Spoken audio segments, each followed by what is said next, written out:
Okay, for people joining this live stream, this is a little experiment of ours, talking about some issues that have been reported by users about Wolfram Language, things people think we should fix, and we want to hear about those.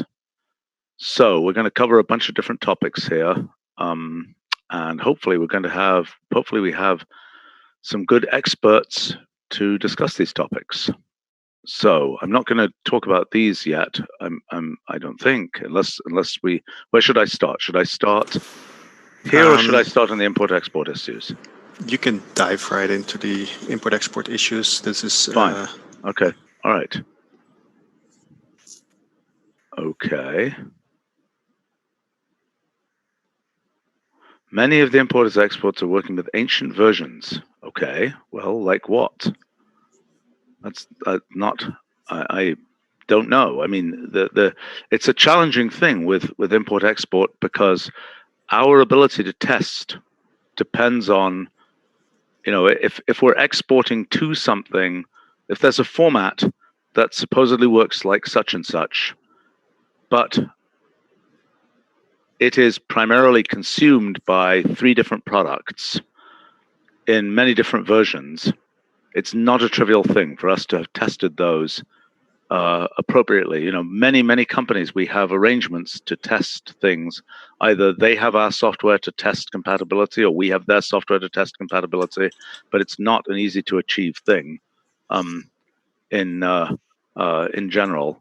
And without more specificity, it's really hard to know. We're hearing a bunch of typing here, but without more specificity, it's really hard to know. I want to say that, and Charlie's here too, that there has been a lot of updates. The development activity in import-export has ramped up significantly the last few years. And there was a lot of things that speak to what this user says, that there were older formats, like Excel, for instance, was an important example of a newer version that needed to be properly supported all the way, which is done. Right, and I think things like CSV were not very efficient, and they're now hopefully maximally efficient. So actually, for many versions now, there's been quite a lot of activity in both addressing things like this as well as expanding out, because the other things that's changed is the objects inside of the Wolfram language. So we can do a better job and make, as a user, you become much more efficient if you get the object that's sort of ready to go, where your workflows are much more efficient as opposed to you piecing together. So, for example, being able to import things as data sets and making sure that we export data sets. Maybe Shadi, maybe you can say something about the data set. A lot of that has already come for spreadsheet, for instance, but we are speccing out to see, for instance, time series, data set, and other types of richer formats that we're introducing in the system, where they are useful as an import format or import element, and to what formats we can export them. Some activities has been done and completed. As you said, CSV and Excel has been greatly improved, and some more is to come. Okay, so with respect to PDF export, that's John's area. Is that correct? Yeah. So, I mean, the general story behind PDF exports is that in version 10, we completely gutted and replaced the PDF export system. It used to be, a bespoke PDF exporter, and we replaced it, and this goes to the front end, we replaced it with an open source system called Cairo that basically you can issue drawing commands to, and among other things, it can then convert those drawing commands to PDF and also SVG. So we did SVG and EPS at the same time. Each of those 3 go through the Cairo system. There are 2 kinds of issues that are typically reported. 3 kinds of issues that are typically reported with PDF. So the first issue is a problem that also happens to be a printing problem, because creating PDF looks a lot like printing. And so in some cases, you just try the same thing printing and nobody thought to do that, and you see the same issue. So the second sort of issue is, as some issue just with, exporting PDF directly in our code, maybe some support that people want. Like one of the things which we've been working on is trying to get hyperlinks to be active in PDF. And that's a thing that hadn't been done before. I think it exists in some form in version 12, but it's not 100% complete coverage, if I recall correctly. But people want to be able to not only see hyperlinks, but click on them inside the PDFs. And then other sorts of limitations, which are typically our issue or occasionally Cairo's issue. And then the third kind of problem is people want us to send something to PDF, which PDF just as a format doesn't support very well. 3D graphics. We have to emit 3D graphics as bitmaps to PDF because PDF is not a rich enough format to support the modern 3D rendering. And you can adjust the resolution of the bitmap that we put in, but some people wished we would go back to doing a vector description, even if maybe it looks worse. I get that comment occasionally, but it's it would lose all the modern feature support.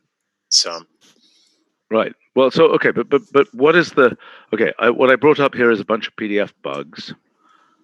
This is a view into the internal bugs database. We're experimenting with an open external database, which we can maybe talk about later. But these are internally reported issues, and some may be also externally reported.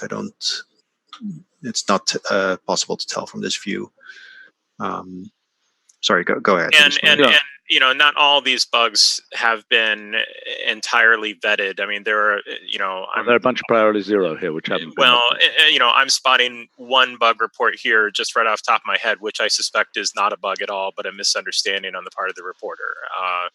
And there may be a few others that are like that too. Okay, so my question is PDF export a currently active area? Yes. I mean, PDF import is also a currently active area. That's a whole different story. Yes. Right, and that's not in my team. Or, well, it kind of intersects with my team, but it's not principally with my team. Right, so I mean, my main complaint about PDF export, and this comes up in cloud printing, for example, because the cloud has a export to PDF. Its analog of printing is export to PDF. My big problem is that the styles don't look very good. If I take a random notebook like this one, for instance, I send it to the cloud, right? I publish it to the cloud, and then I look at that notebook in PDF. I think its styles are wrong. I think the sizing should be different. Now, it's not. We may have done a faithful job at translating to PDF, but it doesn't look the same as on screen. Well, it definitely doesn't look the same as on screen because PDF is a page-oriented format. And since it is a page-oriented format, we've made a design decision to treat it as if you were printing.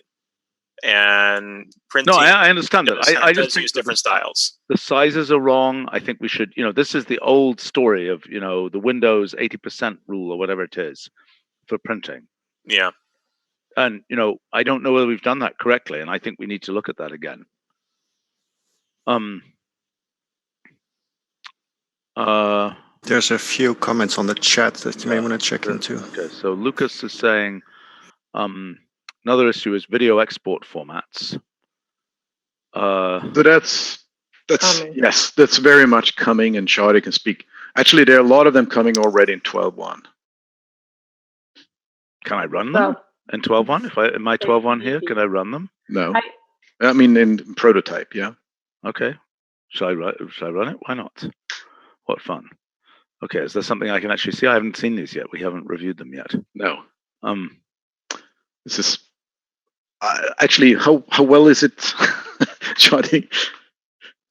I'm not sure about exporting manipulates, but I'm positive if you export a list of images to MP4 in your prototype build, it should work. Okay, so let's try that. So let's say I go, so what should I do? I should say something like graphics of, disk. A table.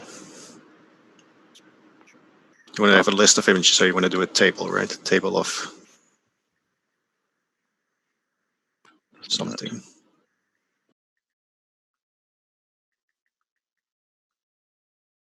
Did we do Stephen? Oh, just a second.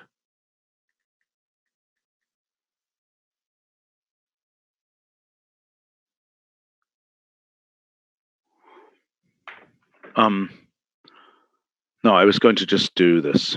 I was going to say disk of radius R, 0, 0, R, image size, no, plot range, arrow 10.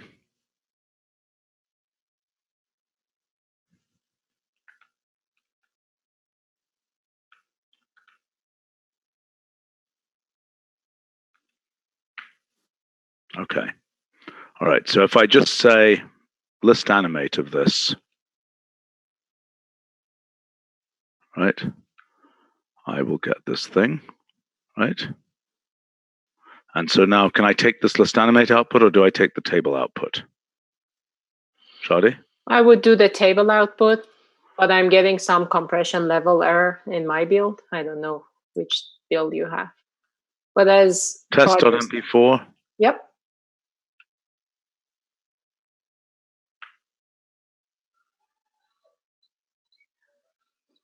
Yeah, same thing there. Okay. These are mostly not yet ready, but in the lower level, and we are in the process of integrating them into import and export. I've tested them at the packlet level. What formats are we going to support? MP4, Matroshka, a lot of encoders for each one of them. As far as what formats we are documenting, it's not going to be that many, but there are a lot of encoding for each one of those. And how do we pick the encoder for a given set of given content? There is going to be a default. Most of them is going to be the H.265, H.264, H.265.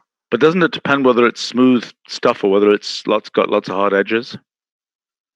Don't we want to do some kind of little machine learning thing to figure out which is the most likely encoder to work well? Possibly not for first version. Okay, but that seems like a good direction to see. Is it a smooth thing? Is it a thing with lots of hard edges? Sure. But anyway, bottom line there, it sounds like I'm happy to say that the video format story is going to be solved. That's great. And I think that the, I would say that import-export is an area where we really depend on testers and users to report things because, it's a jungle out there. We're not responsible for how something which we think is a perfectly to spec version of some format, actually reads into some other program that doesn't quite accept, all the tentacles of that format. And one of the issues which we've run into with PDF, for example, is that there's Adobe Acrobat, which is tempting to say is the golden standard, but lots of people view PDF through the preview app on Macintosh or through Chrome, and those are renders that are subtly different sometimes. Yeah, and we've had bugs. I know specific to the preview app on Mac OS. I know we've had bugs specific to that. And we do have fairly large import-export test suites. It sounded a little bit like we're leaving everything up to the user to report issues, but we do somewhat comprehensive testing in many areas. Yeah, it depends on what. Yes, we certainly try. Yeah. But some formats are just insanely complicated. Like PDF is probably one of the more complicated ones. So. All right. Anyway, so I think we have. I'm happy to say, in this case, we have a pretty good answer. So, gosh, I wish I knew. How do you pronounce that? How do you pronounce that name? I'm sorry, I'm about to embarrass. I think it's Zabolx. Okay, Zabolx is saying on a live stream that he would just set it to the highest quality for video output, and re-encode later if the file is too large. I'm not sure you'll agree with that once you actually start trying it, because if you're starting to generate gigabyte-sized files, my guess is that you actually want to keep the data smaller, within our system. I don't know whether Shadi wants to comment on that. Sorry, what was that again? It doesn't matter. Okay. All right. So for rounding up import-export, can I paste the link on the Zoom chat? Or? Yeah, fine. Okay. So we do track every one of those, externally reported issues. If you click on that link. Okay, I will. But actually, Zabalx is saying annoying bug with PDF with Mac Preview app. Oh yeah, exported array plot ends up blurry. That drives me crazy. Who understands that? That's been a bug because I'm a cellular automaton enthusiast, and that's just let's look at that bug for a second, okay? So let's look at it. Well, what's it? Here, you can find the bug, but I'm going to just generate it. Okay, so let's say this, and I then just do an export of that to, what else I want to say, test.pdf. I have no idea what directory this is saving in, and I'll probably want to, okay. And now I say system open of that, right? Look at that. That's just crazy. Look at that thing. What the heck? I mean, this used to be a bug in the image operator in PostScript. That's still an open bug. Yeah, so it's in Acrobat, it's perfect. So yeah, I'm not. I think this is a bug in the image operator. Last I knew. I'm not 100. Well, Is it? I'm not sure that it uses the image operator. Well, let's look at the PostScript. Let's just look at it. I mean, we can look at the actual, right? If I say file print of test.pdf, if I'm not mistaken, I should see it, right? Yeah, it's let me get a string of that. It is, some of it is compressed, so I'm not sure. Let's see, there is. Okay, yeah, no, there is an image operator in here. I'm pretty sure that's the bug, because this bug has been there for at least 20 years. And I mean, it's a PostScript related bug. I put a few links on the Zoom chat. Well, Stephen, you can't say it's been there for at least 20 years because Mac OS Preview isn't 20 years old. I understand, but this issue about fuzzing out of image operators is an issue that I've seen for at least 20 years. Okay. But looking at it in Acrobat under Windows, it's crystal clear. Well, let's look at an Acrobat here. How do I open Acrobat? I have no idea how to open Acrobat. Yeah, well, I don't know if you have it installed. Oh, you do. Adobe okay, Acrobat. there you go. I don't know what to do here. What do I do? Just file open. You have to hunt it down, but file open that file. Of Acrobat. I don't know where that file is. How do I find the part? Oh, no. You're in Acrobat. You need to open the PDF. No, I understand that, but Stephen, on the preview window where there's at the top of the menu it says test.pdf and there's a little icon next to it. Yeah. Drag that onto your Adobe Acrobat icon in your dock. Ha! Oh boy. Well, shoot. What the heck? Have we reported this bug to Apple? I don't think so. Maybe we should. Yeah, maybe we should. I mean, there may be something that we can do, but preview is going to be something of a black box to us. So it may be that reporting the bug to Apple is the best thing we can do. There might be a workaround in the bug report if it's that link, Stephen, in the Zoom. The bug 226022. Yeah. There's apparently something called interpolate true that is in the PDF, and if you change it, it might actually fix the issue. So scroll down a little bit. Keep going. Yeah, there. Oops. Up it just a little bit. Fixes the issue. Okay, Tom Sherlock disagrees as a preview bug.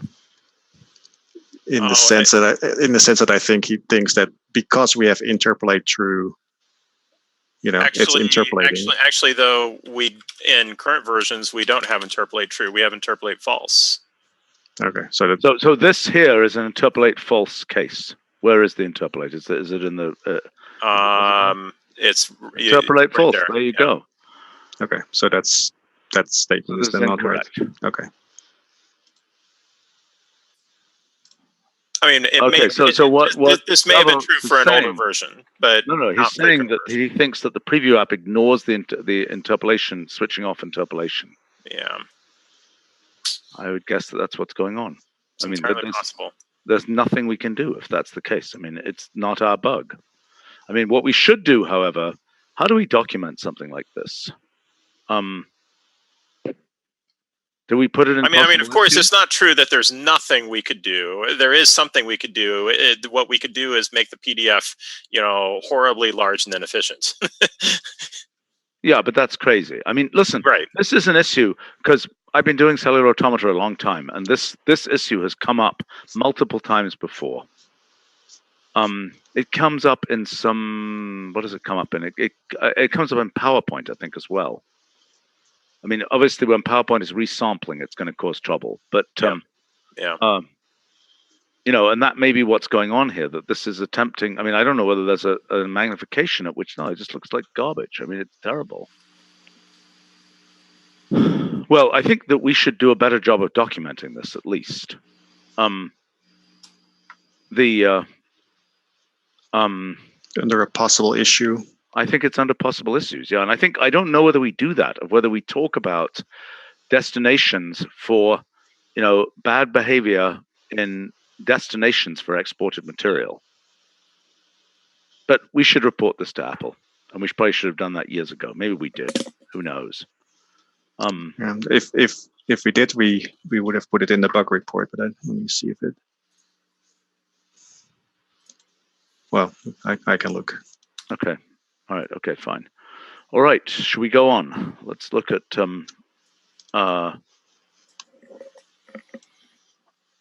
By the way, I'm happy to report that the Chrome renderer does the right thing as well. Okay. Well, maybe there's a setting in preview. Has anybody looked for that? Which says don't do. Is this a preferences for preview? Bluff. Screen size on screen equals size on printout. Doesn't seem to change anything. PDF. Not a lot of options there. Yeah, no. Okay, well, I think this is for Apple, not for us. Okay, onward. Let's go to the next item here. Brian is suggesting post to popular PDF viewers and find a common subset as well supported by all. The problem is, this is it. This is how you do this kind of bitmap, is with an image operator. There ain't anything else to do. I mean, we're kind of stuck there. Okay. Also, it's difficult for us to. I mean, when you say find a common subset that's supported by all, that would mean we'd have to dig deep into Cairo and change how Cairo is doing things, or we have to fundamentally change how we draw stuff.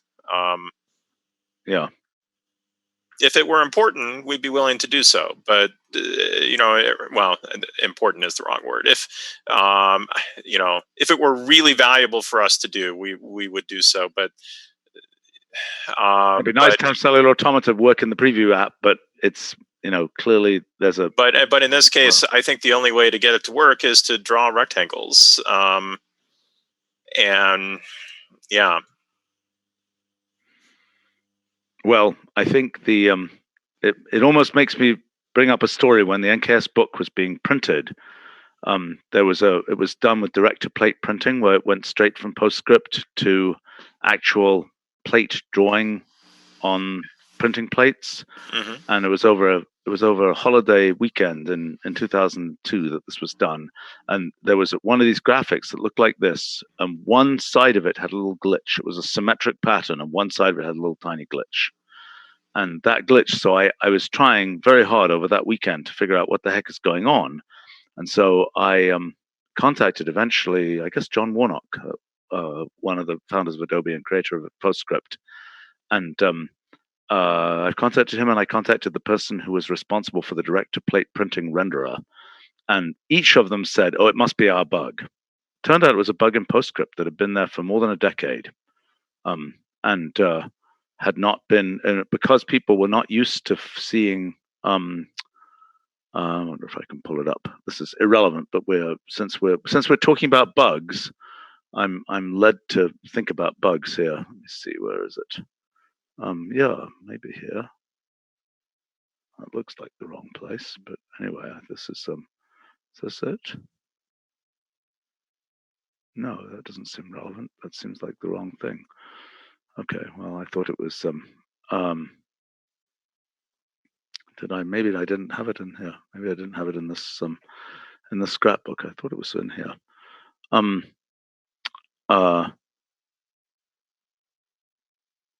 Anyway, the oh yeah, it is in here. It is in here. I thought it was in here. There we go. That was the thing. Look at that little glitch. So on the other side, there is no glitch. See that there's a little widgy thing there, and there's nothing on the other side. That is a bug in PostScript. Amusing. So, and that, by the way, is a bug in the image operator as well. It's a bug in some kind of compression algorithm for the image operator. Anyway. Did it hit some 2 to the n boundary or something? I don't know. I'm not sure I know. I'm not sure I know what the bug, I probably did know what the bug was. But anyway. Okay, let's move on here. Graph bugs. Okay, are we going to look at which one should we look at here? Should we look at this? Probably the third one. We can look at that one, but okay. What's the specific issue? I think there's not a single specific issue. I think there's I think Sables is on the chat, so he should probably say what he specifically wants to. But this point is a out. Charles story, and I mean the question is really what's happened to. I mean, do we have an uncommonly large number of bugs in the graph functionality, and if so, where are they and what's happening to them? Maybe Charles can speak to that. Let me just say first that we did tone down development for a little bit on graphs and networks in order to get capacity to build out other areas. However, we've been flowing capacity back. There's a large number of bugs fixed. Fundamental ones, I mean, some of it is polished things, steady flow. But some of the things we were aware of when we designed it, we didn't know how important the area was to build out. So one example that came with 12 was inheritance of properties. For instance, one that's coming in 12.1, which is also at the sort of design level rather than something glitchiness, was to be able to address multi-graph edges. It's going to be something called tag graphs, and that's coming in 12.1. But Charles, please. Well, okay. I mean, look at that. I even have a little graph on the side of my screen there. There you go. No. I mean, there is no per se a large amount of issue in graph. I mean, there have been some specific bug the user, I believe, Zerbos is complaining about, and we have been trying to fix them every release. And I mean, if you look at the post, I actually did reply to the post and actually give numbers and such. So, well, there are issues like any other area. We are just trying to fix them as we go. So Zerbos is saying multi-graphs with properties. What's the issue there? Yeah, so that's what's coming in 12.1. So you could have it before, but the problem was what is it? What does it even mean? No, so if you build a basic graph with two edge, one goes to 2, one goes to 2, right? And you want to style one red, other one blue. Essentially, I see. That's You need to be able to address them. How are we doing it in this one here? I mean, this is just some random graph that Those are directed. This is not a multigraph. I see. I see. I mean, it's not something, we are aware of it since we actually released graph, but it's a whole, it requires a lot of implementation and such. And as Roger pointed out, it's something which will come in 12.1. So if I say graph of like table, one goes to 2, 5 times or something, you're saying, okay. And now the question is, how do you style each of those separately? Right. And if I just say, or have any property on them. I can't do that. This doesn't work. Is that true? Correct. It will not work. One goes to 2, not 3, right? Yeah, that worked fine. So which is obviously normal. One goes to 2, the role is the same object, right? Implicitly. Yeah, I understand. So this has to have some shadow graph inside where those edges are somehow distinguished. Yeah, it will be a tag. It will be a tag on those. So you need a way to name them. It's a tagged edge that is not just labeled by its endpoints. That's right. Exactly. So you need that unique identifier for the edge. So. Okay. Well, so anyway, so you've solved this for 12.1. Is that true? Yes. Great. Okay. By the way, Carl on live stream is pointing out that Firefox also has its PDF reader has the same issue. Well, I think that's a great thing to have in the possible issues section.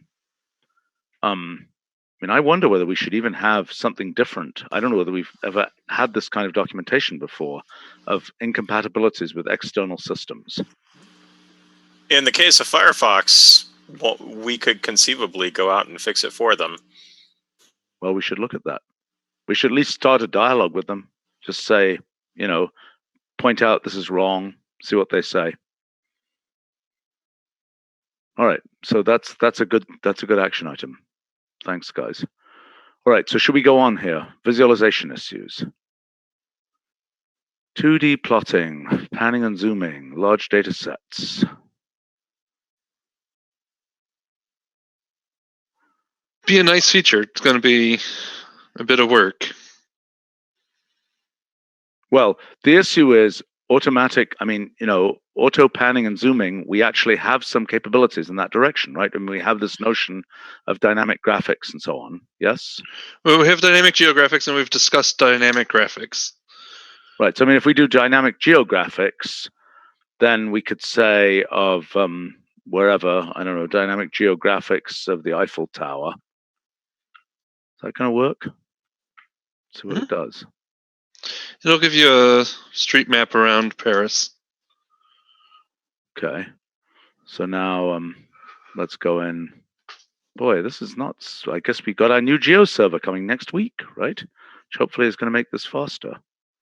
Okay, so that's panable and so on. So the issue is doing the same thing for for graphics objects.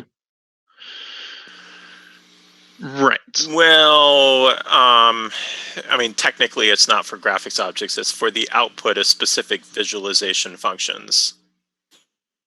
Yeah. Well, why isn't it for graphics objects? There could be a graphics object. Because you need something that stores what you're visualizing. Like if it's a plot, what the function is, so that it can keep computing. As you zoom in or scroll around or zoom out or whatever. Right. By the way, wouldn't it be cool if this could have a satellite view based on dynamic geoimage? There is we don't have dynamic geoimage, do we? Or do we?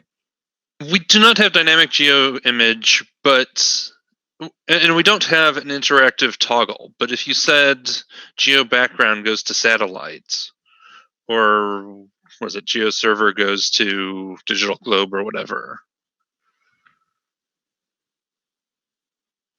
What were those two things at the bottom there? What version am I running here? I have no idea what version I'm running here. What is that? A link to documentation for geo background. Oh, that's 12.1. Yeah. This is a 12.1 feature. Yeah. Cool. Why doesn't that have an I thing? Why is that a bookie thing? Because that's what we had the last time we met about it. So I personally think an I would be a better metaphor, given that that's what you see in the hover, in the raft. That's cool, though. I personally also think that should be, given that it's in a different font, you could put the I on the right-hand side. Okay, enough for that. But we should. Okay, so I'm just curious whether this works. Oh wow, look at that. That's cool. So every time it has to go back to the tile server, right? Mm-hmm. And why isn't it working? I'm typing plus and it's not doing anything. I don't know. I mean, this is in 12.1. Well, actually, it's possible. Try hitting minus. Oh, maybe we're only doing that for some tiles. It's possible that you may have hit the limit of the satellite resolution. No, I haven't hit the limit of the geo-image satellite resolution, but I think what's happened, and that should probably generate a message, is that I've hit the limit of what we're prepared to give you without, because the problem is that the geo-image, we're having to retrieve this from an external provider. Right, so here you would have to activate GeoServer goes to Digital Globe. Goes to what? Digital Globe. I see. But I mean, but I see. So you'd have to affirmatively, my God. That's kind of weird. Right, so the activation is automatic in GeoImage, but not in GeoGraphics and Dynamic GeoGraphics. Okay, fair enough. But okay, so backing up to the very large number of points, we agree this is a thing we should be doing. And I don't know whether there's much else to say about it. Yeah, I mean, we should prioritize this. This is an important thing to do. And I mean, I guess that's, Brett, is that for you, or is that for, where does that get done?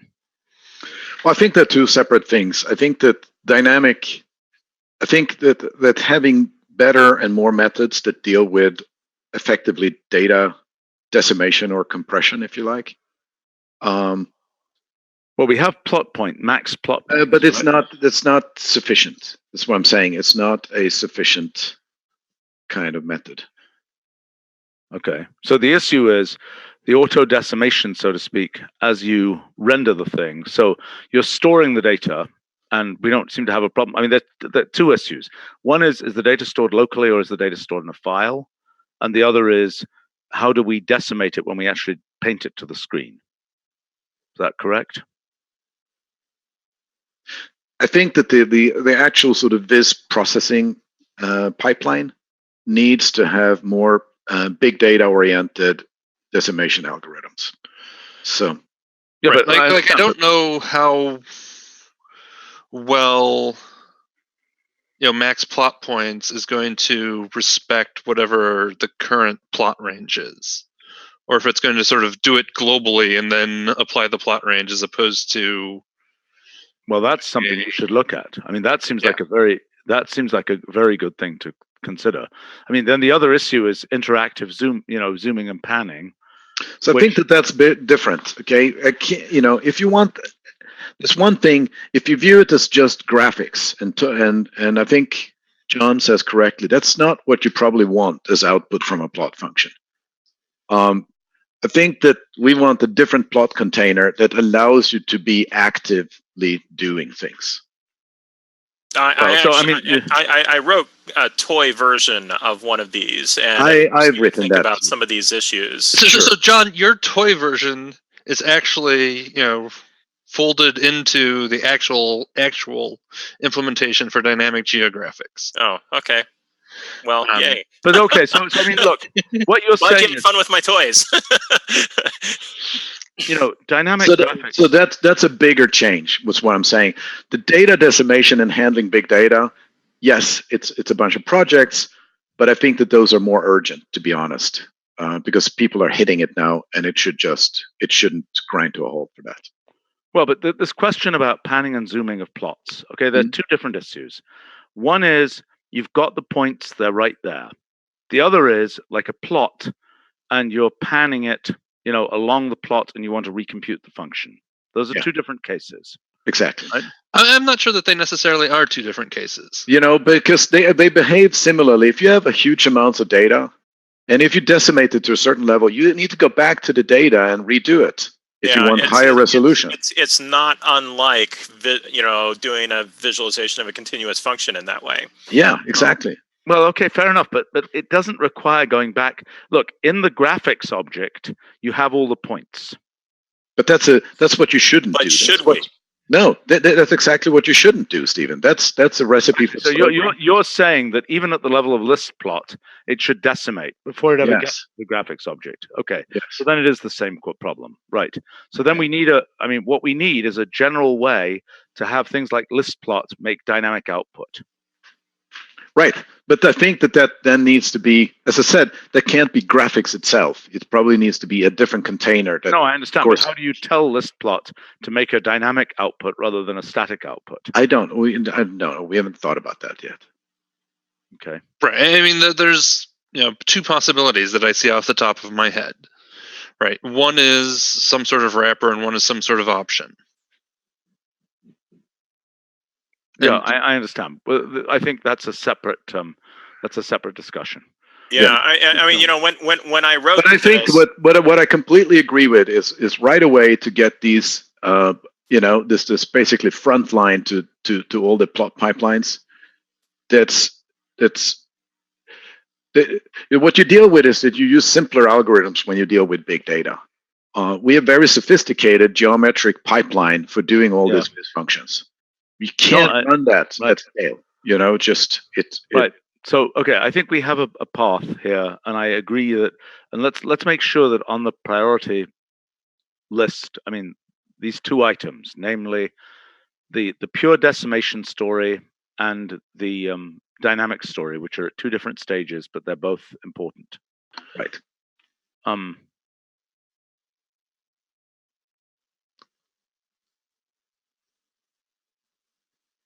Okay, Ethan is complaining about several things here. Local notebooks do not work with remote kernels. What?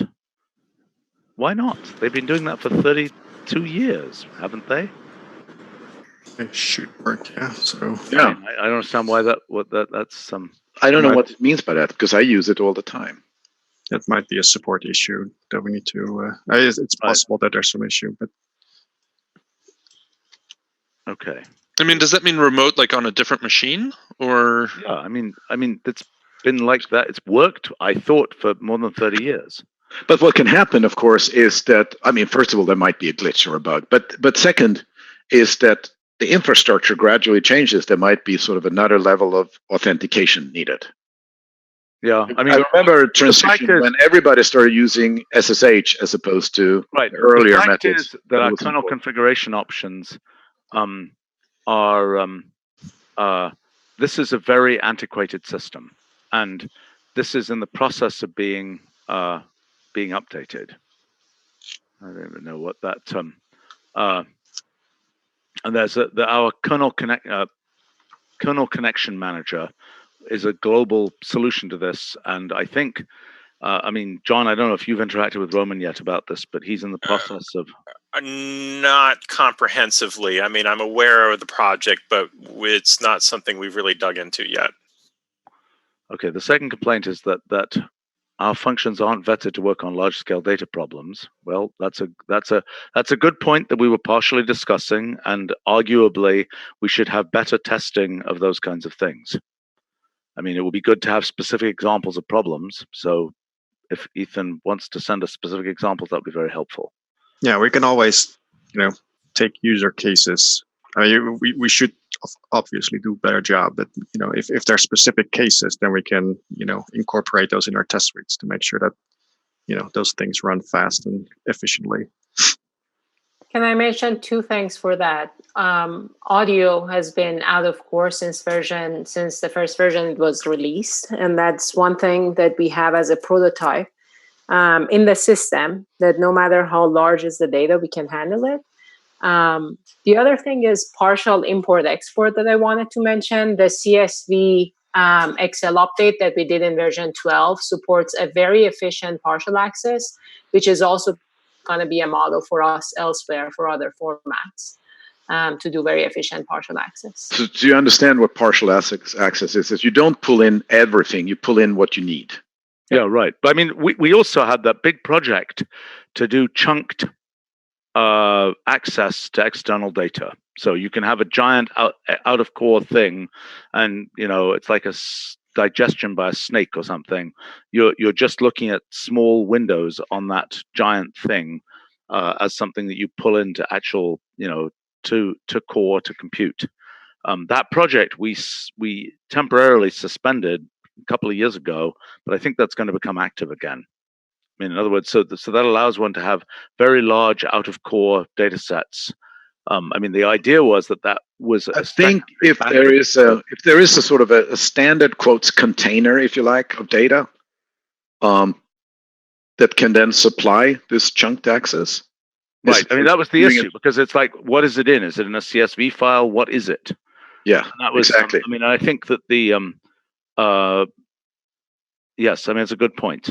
And I guess that, one can imagine processing it once to get it into some standard container and then going from there. But I don't know what would be the standard container. I mean, there might be HDF files or there might be something like that, but it's not so obvious to me, at least. And that was one of the things that sort of had that project halt. Let's just go down this list here. Complaints about multi-threading and parallel tools. Yeah, I mean, we have a whole initiative around a compiler project for dealing with that. That's just, yes.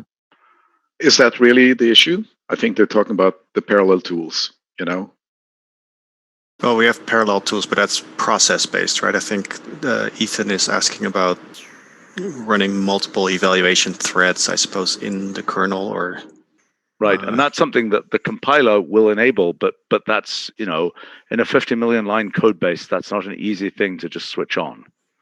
Obviously, there are individual pieces like libraries that do that, but the whole system isn't going to do that. It's not even clear what it would mean to do that.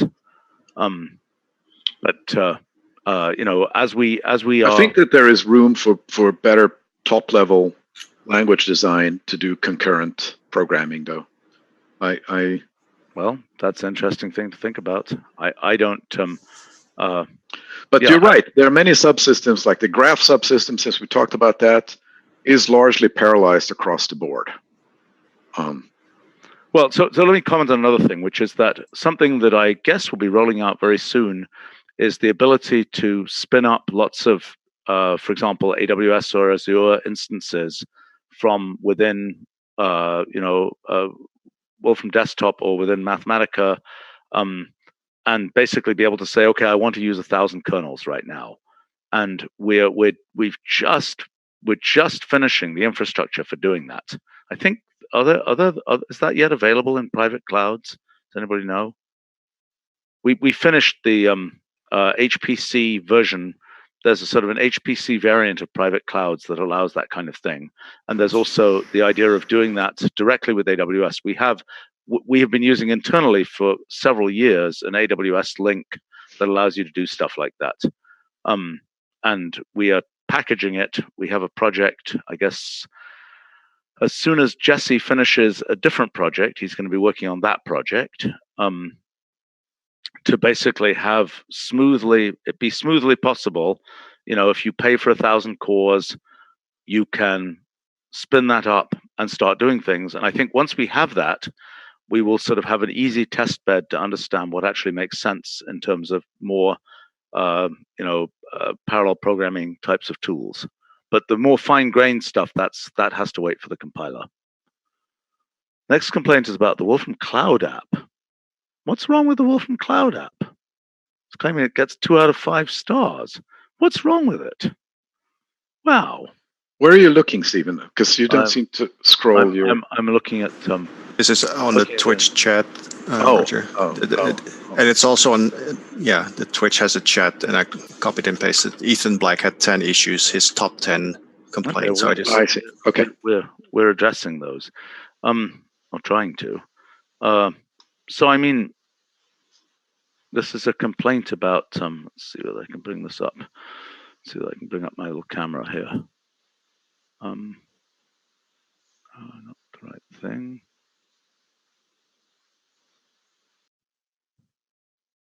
And well, that's the Cloud app.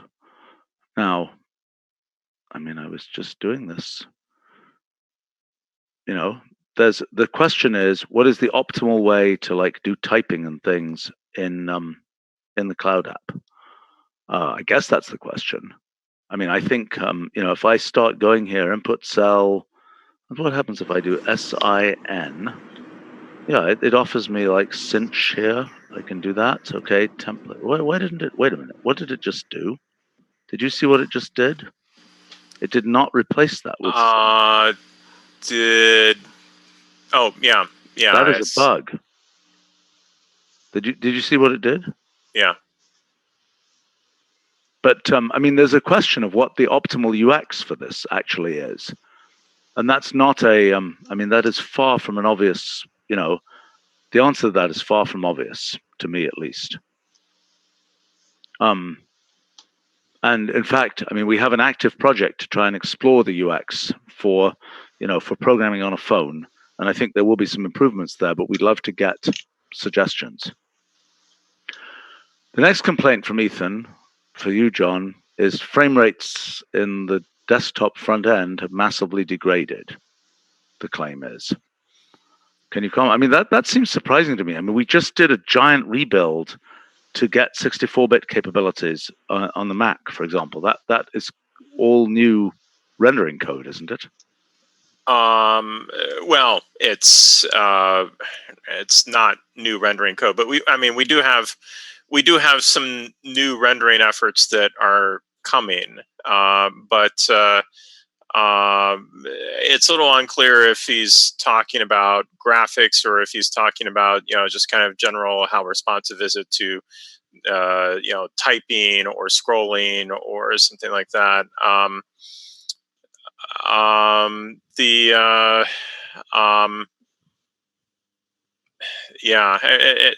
finding it a bit difficult to respond because I don't quite know what direction to go in. Well, okay. The question is, are we using the latest rendering? I mean, we're now 64-bit. We're now modern. Using the modern Mac framework. We're getting more modern. So for example, the 3D rendering system on Mac OS is still using OpenGL, but we're working on a metal render. But that only affects 3D though. That doesn't affect other sorts of things. So I mean, which way is this question going? Okay. Well, so we need a little bit more information there. But yeah. But okay, next complaint is about a lack of code cell auto formatter. Yeah. Well, it might be. Sorry, we have with the Redmine system and the new open bugs database, which I think Ethan is in the pre-release program. I'm not sure, but he could be. We can have him report specifics there as well. I'm not sure either what he means with the frame rate here. But right, so this is the open bugs database. Right. So this is primarily for the 12.1 pre-release program, which I suspect a lot of the viewers are currently either in or they can be invited if they send a message to support. And we're experimenting with this system to track pre-release issues and then. That would be a great place. Yeah. So far it's been a very nice experience, and I think the users like it because they can see what the status is of their issues, and it's relatively easy for us to process into our internal system. So we want to take the next step for that pretty soon. So if Ethan has specific issues that he hasn't already reported to support, right, we can. The next comment is about code cell auto formatting. Yeah. So I was just going to say, I mean, we've been talking about that, and of course, one of the critical issues, and I'm sure remember the first meeting where we started talking about this, Stephen, is auto format to what? We need to, I mean, auto formatter has to have a style guide that. Well, we have started talking about this. Yes.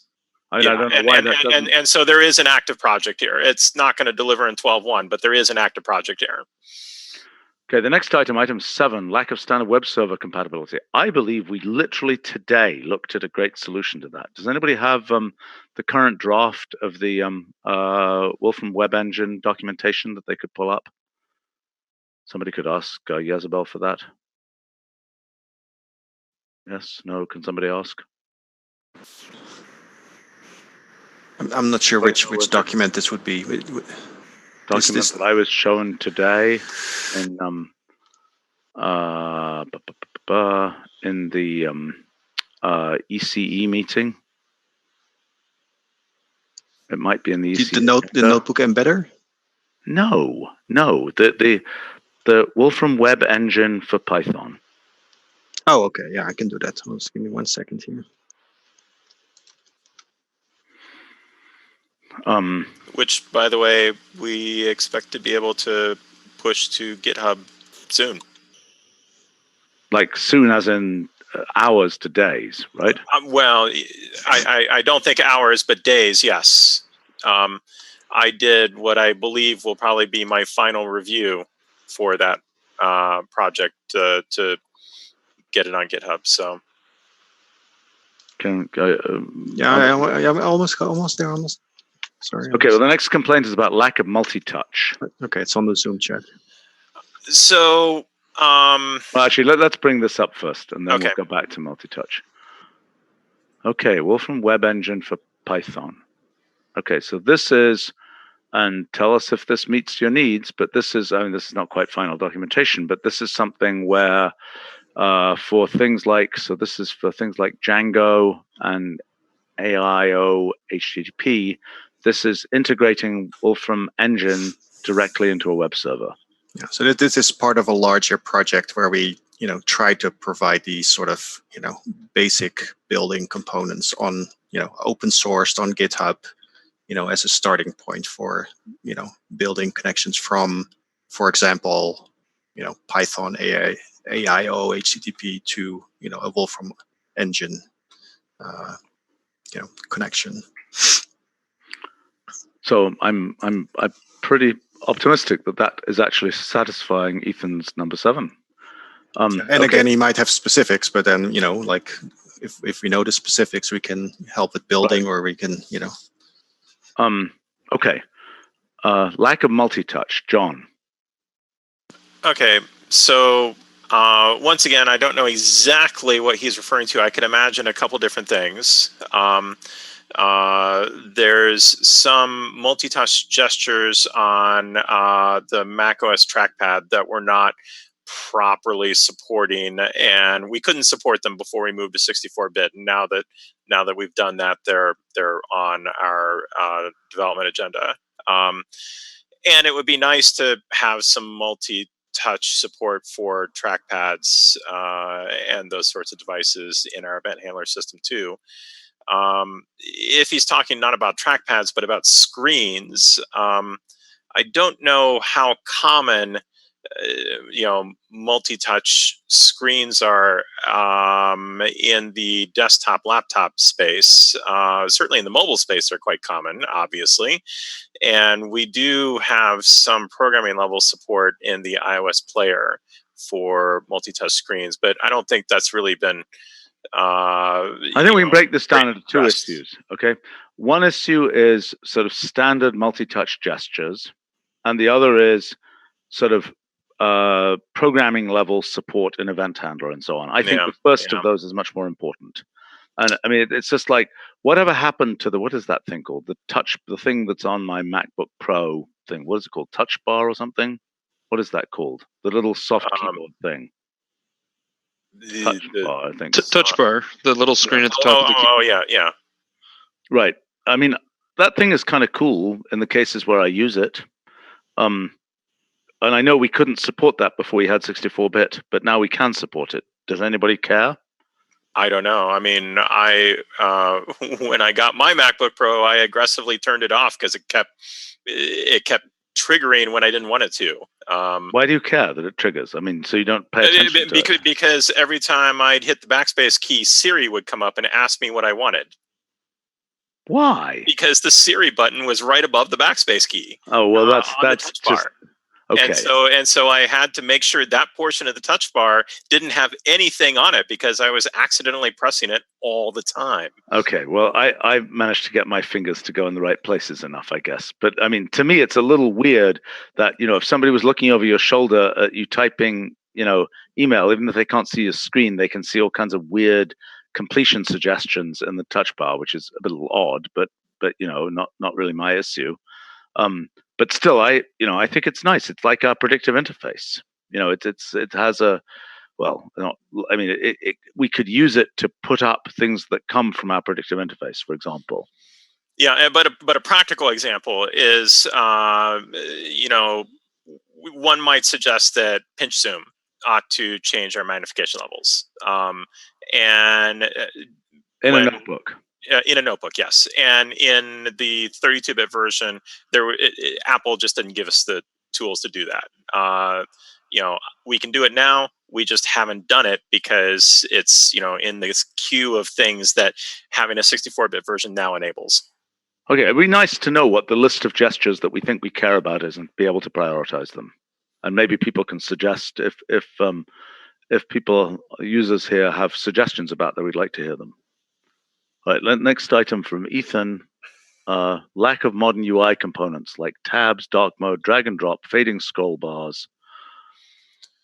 So I would maybe dispute that a little bit on the drag and drop point. We do support drag and drop of files, and drag and drop of other sorts of things is, it can get into a bit of dangerous territory there. Well, let's be realistic. 10 years ago, we had a design with drag receivers and all this kind of stuff. Yes, and I used that design in anger, and that's why it never went any further, because I realized all the shortcomings of that design and couldn't figure out a way around them. But I think drag and drop is hard to integrate into an existing. I think there's some simple drag and drop which we do pretty well at. The really important thing is to interact with the file system or things coming from other programs. Yeah, and I think we do well at that. Which we could do better, but I think we're doing decent. Well, I think we do much better than most other applications in terms of dragging an image and things like that. And I think we're better at decoding, what the image is and things like that. Now the other things that he lists, I can totally stipulate tabs, is long past due. There are some interesting things we can do with scroll bars. Fading scroll bars. Maybe he might be referring to the Mac OS. Scroll bars that disappear without, when they're not actively being moved. Yes. Yeah. I think it's time. I think it might be time for a little bit of a refresh. I don't think we've looked. And also, we're looking, at mini maps down the road. And dark mode. We will get to dark mode eventually, but, dark mode is basically a tool by, companies with thousands of developers and, billions of dollars who, can make, us smaller guys have to work really hard to do things to try to, play catch up with them. I'm sure that some people love dark mode, and it does look pretty, but it's not simple. It's kind of weird, back in the day. With plot themes, we have dark mode plot themes since version 10 or something like that. Yeah. Doing, kind of one-off things in dark, and we have, we can do style sheets that, in general do dark, but it's like. How do I get to dark mode? For a product like ours. Is it dark color or something else? But for a product like ours, where the visual design is, kind of deeply, thought out and woven through the system. I think there's a style sheet, Stephen, that you can do. Go to format. Wait. Why is plot theme dark? Whatever dark mode is, why isn't it available here? It's Brett here. I think it gets automatically invoked when you have a dark style sheet. So if you do a styled notebook, open styled notebook. Well, why don't I just go to the style? No, go to styled notebook. File, open, new. Okay, and you do the styled notebook and pick a dark one, like that one. Reverse color. For instance. Okay. And now just do a plot, and it should automatically be in dark mode. Wow, I've never even seen that red thing. Is that really what we want? That's totally. You're missing a bracket. Oh, well, that's why it's red. But I mean, isn't that totally funky? That's apparently the alternate color for the green highlighting. Yeah. Is it the right thing? What is that red? I mean, is it really right? Why do I want to evaluate initialization cells? Do I need to do that? No, it's just because you have sample content. There's a code cell in there somewhere at the bottom. See, the axes are bright. Yeah, the axes are white. Big deal. So it's the most beautiful dog. No, I mean, try anything. I mean, it has to work across the board. That is so weird that that's red.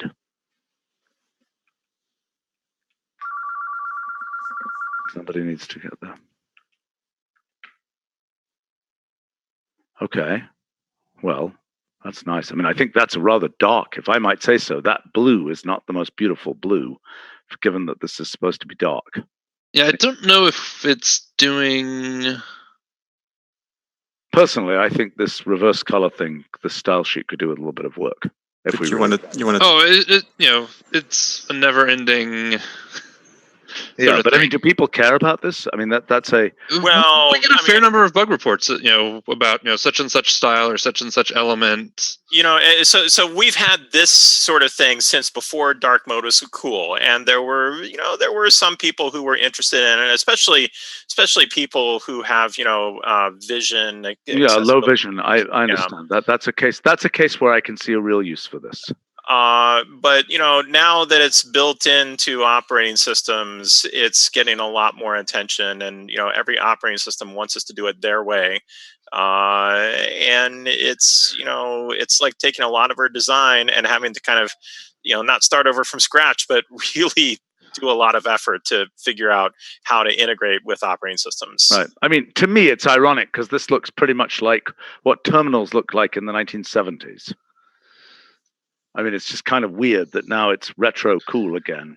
But this is not a dark theme, right? This is our style sheet that happens to be right. So the question would be, if somebody has dark mode set in their OS, should our new notebook default to a dark mode new notebook?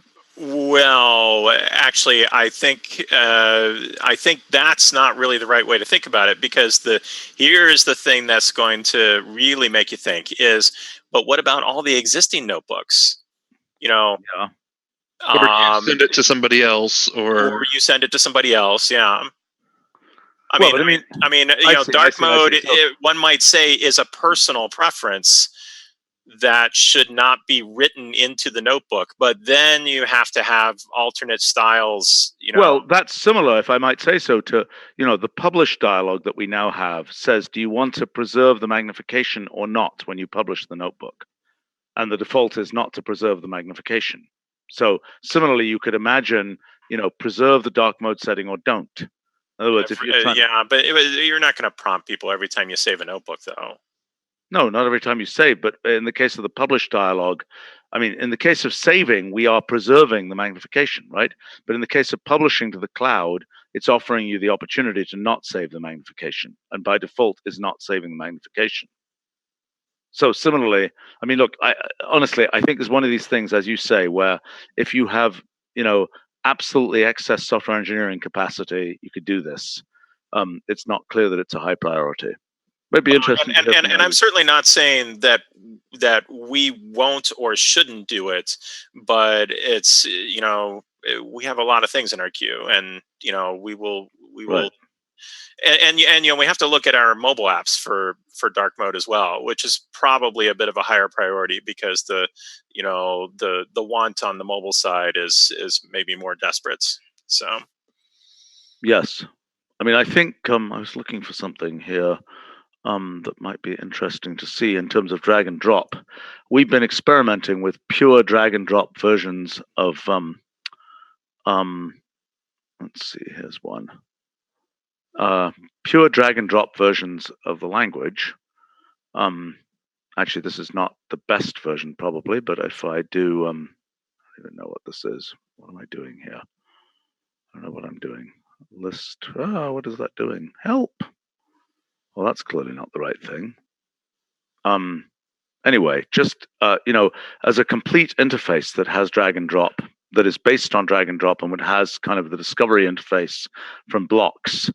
There's actually a slightly more recent version of this that exists. I don't even know whether we can. Let's see what happens if I say, what can I do with numbers? What can I do here if I say sign, click? Well, let's say I'll do exponential of, let's make it a little bit smaller, 66.7. It won't let me do that. What is it doing? It's not letting me edit this. Oh, well, because what you placed, I think, was an integer. Oh, no, I think it's okay. Oh, was it? Or was it a number? Okay. Yeah, I think so. Now I press run. What the heck? Okay. But this is not very smooth yet, but that's kind of an idea for a complete drag and drop interface. But I think our efforts to kind of merge a drag and drop interface into an existing notebook environment were at least as of 10 years ago, and we did quite a bit of work on that design, really didn't make it. Yeah. Okay, let's look at. Well, I built a keyboard designer with that design. You may recall seeing that some years ago, and it was. I remember that. Yeah. It was. I would not have asked our users to have done what I had to do to make that work. So. Well, you built something for designing keyboards for our mobile apps, right? That involve drag and drop. Yes. That's actually an interesting example. Maybe we should put that in the function repository. If anybody wants to design a keyboard, it's an interesting example. Could we do that? Well, I could check to see if it still works. Fine. I was going to say, I thought we ripped out the drag and drop code. No, we didn't rip it out, but we certainly never documented it. All right. Well, anyway, let's see if it works. It'd be fun to see that just as an example of what can be done there. So the next complaint here is lack of external code cell syntax highlighter. We are very well aware of that. John, you in fact think you have a solution to that. Did that pan out? I mean, I misinterpreted what he was asking. So I'm assuming he means whether he was talking about in an external editors or no. I think this is like external. I think it's like Python highlighting. Like there's okay. On the web there's toolkits like Pigments, for example, where there's support for all sorts of languages. And since we have Python, I have some thoughts about how to deal with that, but I mean, you were telling me last year, right? What you thought was why isn't this working? What is this? Is that because it has some weird complaint about what is it doing here? Oh, that's weird. You must have inserted some random. Yeah, I inserted a new line, but it wasn't displaying the new line. Okay. Well, you may have hit some alt key or something. But sometimes. But by the way, this is going to be a much longer list real soon, right? For 12.1, that's going to be a much longer list. Yeah, we hope so. Yeah. There. Okay, let's keep going. We've got quite a lot of other comments. Oh wow, we got a lot of other comments on the live stream here. Let's look at a few of these. Let's see. Okay. Regarding big data sets, recently a discussion about iterators. Yes, we are going to talk about that. We haven't that probably coming to we'll probably live stream the discussion of that as part of our incremental language development discussion. I have to admit I haven't yet read the giant. There's a giant internal thread about that. I mean, this is something that's come up again. It comes up every few years. Gosh, I had an iterate function back in SMP, which I happened to look at again recently. Back in 1979, 1980, had a general notion of iterators, but we never, to be looked at. Import, export, dump, image read PNG. It is order of magnitude faster than the documented import. That's formatting error. He's saying that there's some internal function, image backtick, import, export, dump, backtick, image read PNG. So it's orders of magnitude faster than the documented import of PNG. Which is used in import of PNG. By the way, Shadi, you sound like you're in a cave. Oh, sorry about that. Give me a second. There.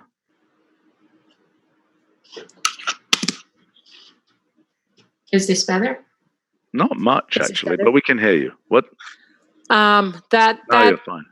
Yes. Okay, that context function, image read PNG, is used in import of PNG. We know import and export has some overhead, and it is planned to look at it and see if we can improve on that. But orders of magnitude doesn't sound like import-export framework overhead. That sounds like some other issue. Depends on the size of the file. Fine. If it's a very large number of tiny PNGs, that might happen. Exactly. Yep. Okay. I know that you're planning to do a framework update there. Yep. Okay. Comment from Peruvan. You can also use CUDA for multi-threading. Yeah, I mean, our CUDA support is a bit old, and we're looking together with some outside partnerships to Arnaud, I think you have a very to upgrade that. Yeah, I just want to say one thing about multi-threading. That a lot of multi-threading happens, but it happens completely, unbeknownst to the user. Like all our, MKL library functions, probably image processing functions, they are multi-threaded, but and that's why they're so fast. So, but it's not visible at the user level. Networks and so on is all multi-threaded. Right. It's just that user level control of multi-threading is not fine-grained. User level control isn't there and really won't be seriously supportable until we have the compiler. Right. Until we have the new compiler. Okay. Comments about iterators and generators. Yeah. Okay. Well, good. Thank you. That's good encouragement. We will be talking about those soon. Adding a deployment option to deliver Mathematica apps via Docker containers would be huge. Okay, interesting. This has to do with standalone. I assume this has to do with standalone applications and the ability to have a complete Wolfram engine in the application as a Docker container. So maybe Arnaud, can you comment on that? Yeah, you can do that. I have something on the Docker hub. I'm going to need a few seconds to find that. But it's in Arnaud's personal account right now, but on our to-do list is to have an official Wolfram account. So let me understand what that is. So from Wolfram script, you can start things with a standalone, with some standalone front end mode. I put it on the Zoom chat. Okay, I see it. So we're working with that, and there might be other people in the company working on similar things. But like you can take the free Wolfram engine for developers, or whatever, and you can write a simple Docker script, and you can have that Dockerized. And then I think what he's asking is like this would be the base case, and then plus your own application, like whatever application you have, and add it in there. Or if you have like a server application, you would do that. But like anything, and then push that to the Docker hub so people can use it. I mean, the licensing is the trickiest part. So that's the thing we really want to figure out. But we think we have that nailed for the free Wolfram engine for developers, or not? The licensing side of this. I have instructions in here how to do it. So yeah, I mean, it's okay, but the fact you have to have instructions is always a bad sign. Yeah. Okay, fair enough. So that's a remaining issue there, but it sounds like this is on the way. Now, I think this question about packaging a standalone application, that's something that we have worked on for Wolfram script, right? I mean, we've got some. I need to pull up the Wolfram script homepage, which, by the way, I hope there's a link to that from the. Why is this typing slowly? Is this maybe I'm running 12.1 here? It will be good for this page to link to. Does this page link to? No, it doesn't. That's crazy. That should link to the essentially marketing page for Wolfram script. Does that make sense, Arnaud? Yeah, it looks like a bug too, because if that's empty, the related links, it should have been stripped out. But is there nothing under URL there, like go to URL? No, that's a different thing. That's the URL of this page. Oh. No, that's the URL of this. Go to web URL. What is? Oh, that goes to the reference. Just the web version of this. Yeah, that's not the actual thing that explains Wolfram script. That's just a bug. We should fix that. And this is presumably the 12.1 documentation, which isn't finished yet. But the whole point is that there is this thing for making a standalone application where you're just launching from the .wls file, correct? Where it starts with the #bang Wolfram script, right? Yeah, well, that already works, right? I mean, this Wolfram Language scripts WLS files will Fair just enough, but run. what doesn't work is the pulling up a standalone notebook interface. Is that correct? Right, yeah, that doesn't work, yeah. That's not finished yet, but although that was in motion at some point. It was, but it's less in motion now. Is it still on the list? It's on the list, yeah, but it's, It's been somewhat down prioritized. It'd be interesting to know from people if they're particularly interested in that. That's the ability to have not just a Wolfram engine, Wolfram script, essentially command line interface from for example, within the Docker container, but something which could actually bring up a notebook interface from within the Docker container, right? For example, yeah. So then Ethan goes on to say iOS, and then for iPad and iPhone. I wonder if Ethan is aware of our player for iOS.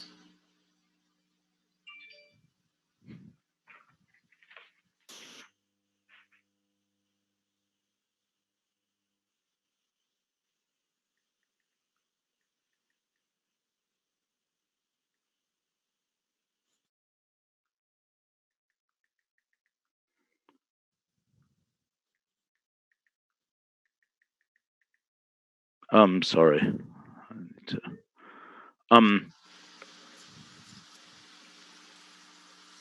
Let's see.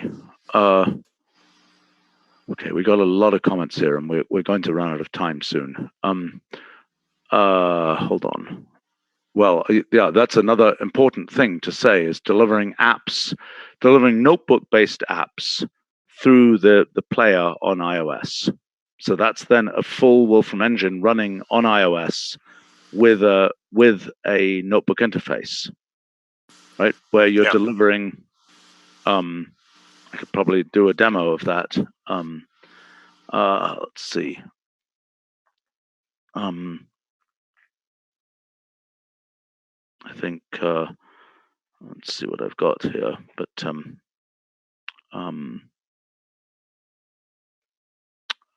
where is it? Not a very good.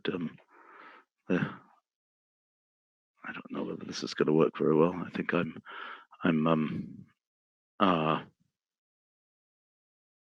yeah, a bunch of random files here. What's that? That might be something we could show.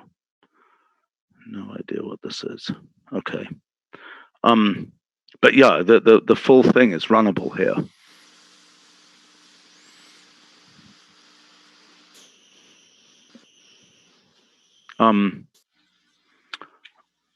But that's then running in the notebook interface.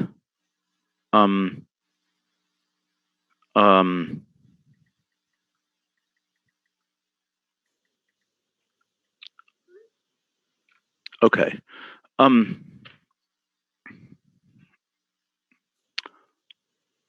Let me see, where were we here? I think Carl Lang is next. Wolfram Cloud app on Android.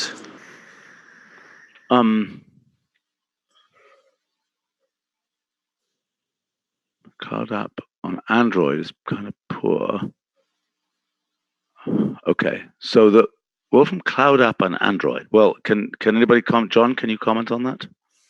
It's not with anything particularly informative at this point. I mean, is that's? I mean, that's actively being developed, is it not? It is, yeah, yeah. So, if there's something wrong with it, we'd like. I mean, do we already know things that are wrong with it, or would we like to know more comments? It's not as good as the iOS one. It definitely needs work. Okay, but I mean, if do we need comments about what people think is important, or do we already know what we think is important there? Well, I think it wouldn't hurt. Okay. Let's see. Tangled Spaces saying no text copy and paste. I'm not sure quite what that's referring to. Is that on the Android app? Oh, you can only copy paste whole cells in the Android app? Unclear. Okay. Ethan is saying, any long-running computations in the cloud app fail. Image 3D and Graph 3D aren't interactive. Why is Graph 3D not interactive? That should be a graphics object. Why is that not interactive?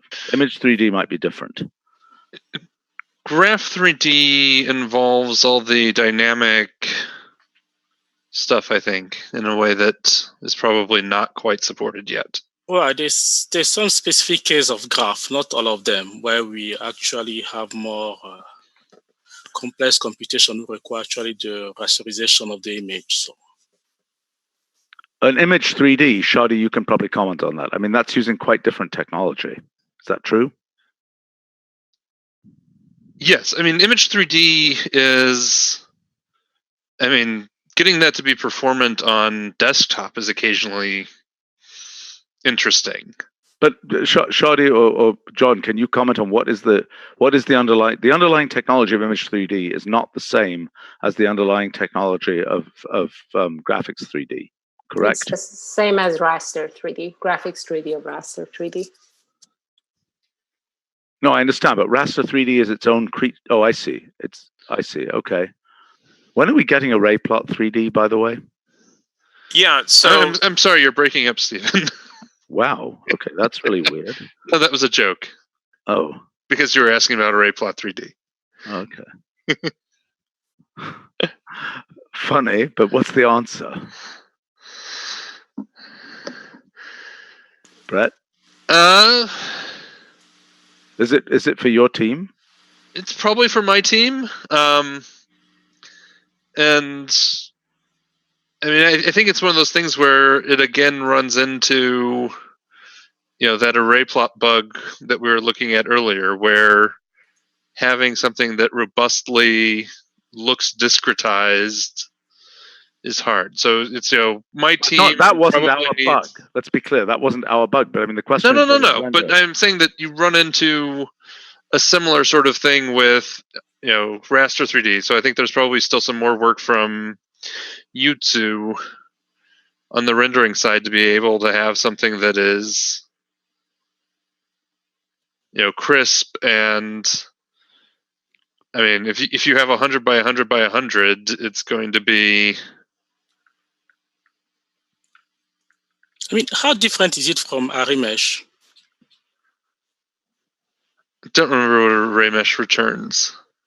Well, yeah, I mean, that's part of what we need to look at. I think if it can't be done with that style of technology that's in raster 3D, which it may be, in which case that would be a win. That was very zippy. Look at that. That's a game of life in 3D. I mean, that's pretty nice.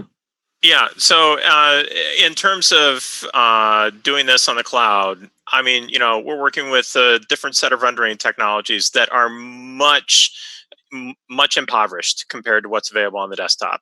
Because this is pretty zippy and everything. And well, yes, because you're. But on it might be that the WebGL renderer that they use in the cloud exactly is not. I mean, that WebGL renderer doesn't support everything. It really doesn't. Okay, I mean, because this is. Yeah, because I mean, it's difficult to appreciate what's going on the desktop. I mean, this is, rendering this is not like, rendering polygons. It's really a very different kind of thing going on behind the scenes. Oh yeah, it's cool though. Sorry, I'm just playing, but let's see. I wonder what happens if I do 400 steps. And now it's gotten slow. It's getting, well, actually, it's rotating at decent speed. Why is there so much space around it? Looks like a bug to me. Why is there so much space? Why is it effectively gone to spherical region true? I don't know. Looks like a bug to me. If you delete the output and redo it, does it change? I'm wondering if there was a cached image size affecting it in any way.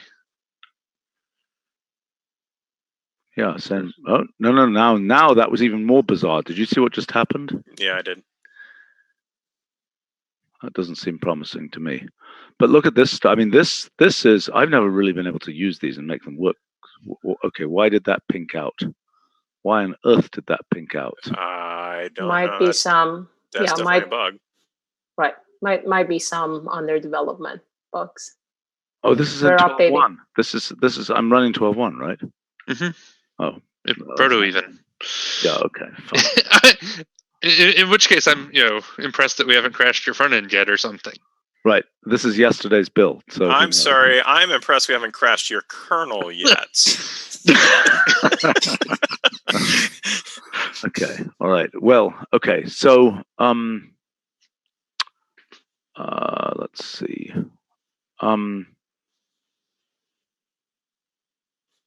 More UI components would be nice. Someone is commenting.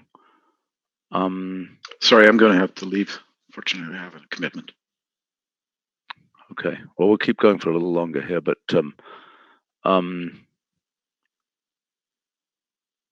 complaints about comparing dynamics to D3 and so on.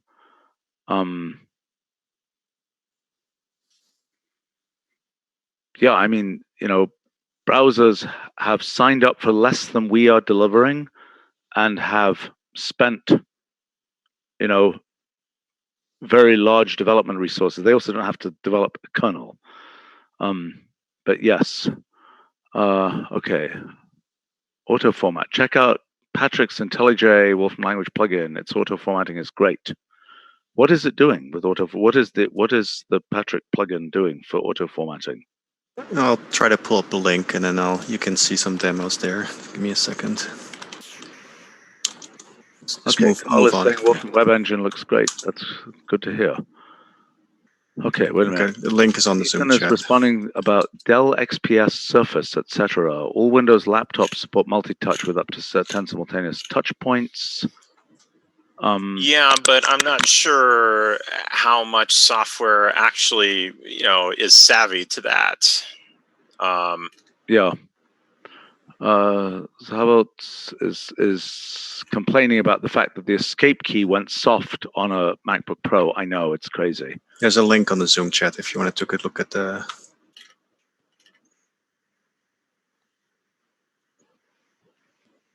So there's some animations. I'm not sure if auto format actually has an animation, but there's some examples of... That looks great. Yeah. What is the... I mean, and what are his styling rules? Do we know? What do you mean with styling rules? Look, even that auto indent, which we don't seem to have for code cells, that's crazy that we don't have that. Yeah, I think that's just a feature of that editor that where every indent is. That's the type of thing we should do. Sure. We should look at that. We really should look at that. I mean, that's a simple change to just make some basic, things like auto indent work. Okay, hold on. Multi-touch depends on the computer hardware. I think Pixelbook is one of the best. Okay. Predictive keylogger. Not sure what that means. I meant drag and drop only within notebooks, Ethan clarifies. Okay, for UI components. Well, show us some examples where that really would be useful. Because as I say, we did a pretty big effort of design on this 10 years ago. We didn't find it useful.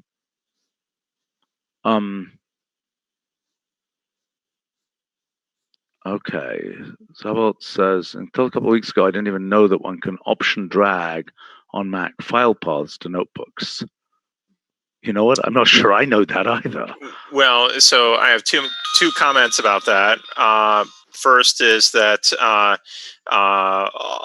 it is actually a system standard, although it's one of those system standards that isn't very well known, but it works in lots of apps. And the second is that so what are you saying? You're saying if I option drag this thing, yeah, no, nothing happened. I option drag. Oh, what the heck just happened here? Help! What is happening? Well, let me do it to a non-preliminary version here, non-prototype version. So you're saying option drag of the... What is it doing? It lost focus. Hold down option after you select after you start dragging. I think it might be changing window focus. and then option, and now I let it down. What do you know? Yeah. I didn't know that worked. So that's a standard thing across lots of applications. But Ian and I were discussing what we could do to try to make things more apparent. Well, I doubt that's even documented in any. I mean, there are some guide pages that have documentation about those kinds of things. Yeah, I mean, but like an equivalent thing under, is like under Windows using, Control F6 to cycle between your document windows. That's another example of something that works in like almost every app, but lots of people don't know that. Okay, I just have to remember this option drag because it's super useful. Well, I mean, it's only been there since version 5 or something. What do you mean? When was that? Well. Maybe not 5, but 5.2 for sure. Something. How old is that? Something like that. More than 10 years? Okay. Well, okay. All those styles are kind of ugly, Ethan is saying. I think he's referring to the dark styles we were looking at earlier. Okay, Gustavo is saying the reverse color style sheet is broken for some dataset displays and transfer function objects. That's not 100% surprising. I'm hoping to make some infrastructural changes that'll make that less likely to be, or easier for internal folks to properly deal with things. That looks pretty nice. Can't complain about that. It's probably the one with headers. Yeah, go open the data set and copy a dataset docs.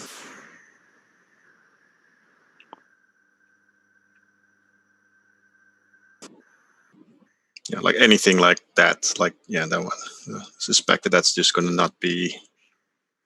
Oh, okay. It's okay. I mean, it's not fantastic, but I don't think one should complain vociferously about that.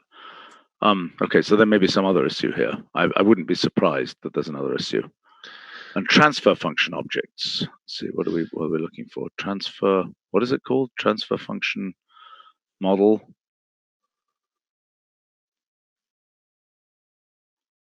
This could be bad. I admit that this could be bad. And okay, well, so that's a question. I mean, that's something that we should have automated tools to look at a QA level for making sure that these styles have let through enough of the light, so to speak, to not go wrong. Right. So I mean, that's an absolute style of some kind, but you get what I'm saying, Arnaud? Yeah, you're saying I'm not sure how to do that, like off the top of my head. So I'm thinking, no, I understand. Maybe John has an idea how to do it, but that's okay. Yeah. That's a bug. Thank you. Well, I mean, Raj is here, so I'm sure he'll take a note. Yeah, we can fix particular cases, but I can't think of an automatic way to find such styles all over the place. Well, I think you look at the boxes and you ask the question. I mean, there's some aspect of these boxes. Maybe John can comment, or I think Ian is here. Yeah, I mean, I have some proto ideas. Okay. In reverse color, code cells are unreadable. Oh shoot. Okay, let's look at that. That doesn't look bad. That was a command 9. Command 8. Try command 8s. Yeah. Not great. What about external evaluate cells? Are they okay? I mean, they could be different. I mean, we could make this look even more kind of what can I say, retro. Yeah, even more dark and retro. I don't think these are great, but they're not shocking. Okay, for dark mode, probably something that's needed is some dynamic color palette. I listed colors that change dynamically according to whether you're in dark mode or not. Yeah, and I kind of implied that earlier. I think he's not wrong. I think this is part of the essential difficulty of getting a good dark mode implementation. Okay, Carl is upset that dark mode isn't a high priority because he thinks professional programmers prefer dark mode. Wow. I mean, it's like crazy. It's like I remember when people were like seeing the early Xerox Altos and and the early bitmap displays, and then the Sun workstation. It was like people were thrilled. It's black on white. That's fantastic. And now, I mean, has there been a set of people in the world who have used, white on black forever since the 1980s, or has it been that it's gone and come back again?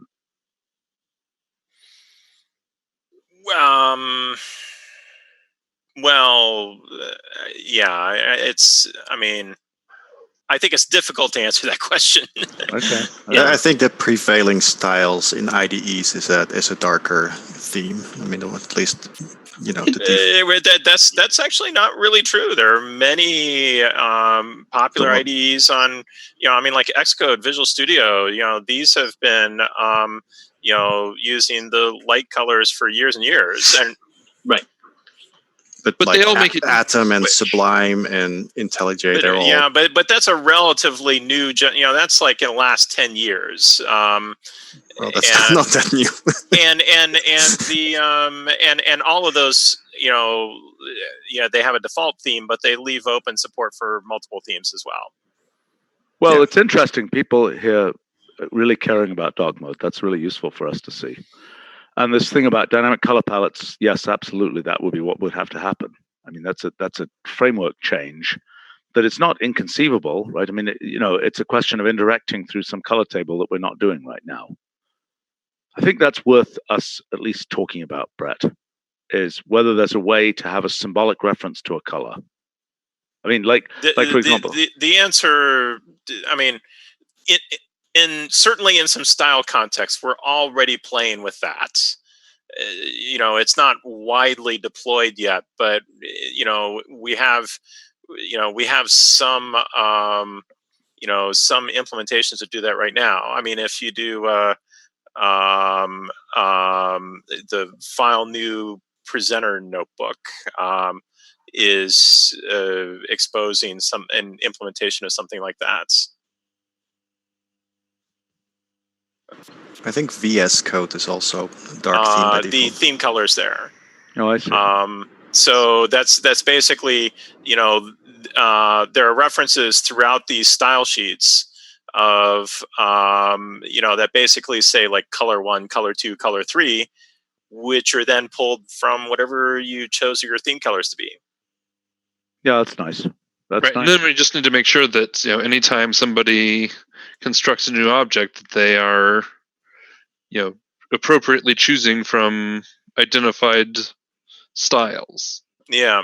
So obviously that just deals with the style problem. It doesn't deal with the Brett problems of visualization functions and such. But it's a start and something to build on, I think.